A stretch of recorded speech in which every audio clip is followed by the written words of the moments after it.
Walmart, најголемиот ланец стоковни куќи во светот, соопшти дека ќе реформулира илјадници прехранбени производи за да бидат со поголема хранлива вредност.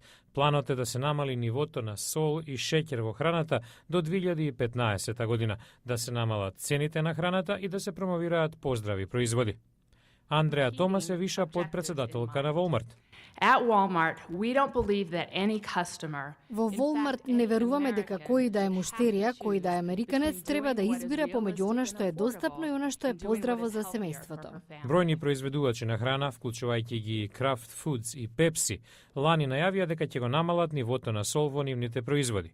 Како најголем ланец на продавници во САД, Walmart може да одигра огромно влијание во промената на прехранбените навики на потрошувачите.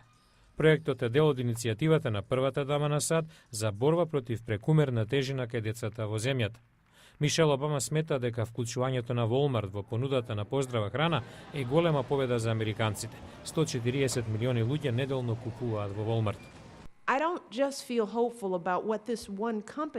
Имам надеж не само заради тоа што една компанија чини за здравјето на нашите деца, туку што чиниме како земја, а најповеќе што чиниме како поединци родители. Мишел Обама своевремено беше член на одбор на компанија која обезбедуваше производи за Walmart, но во 2007 се повлече. Одлука да ја донесе неколку дена откако нејзиниот сопруг во кампањата за претседателските избори најави дека нема да пазарува во продавницата поради малите плати и бенефиции на Walmart за своите вработени.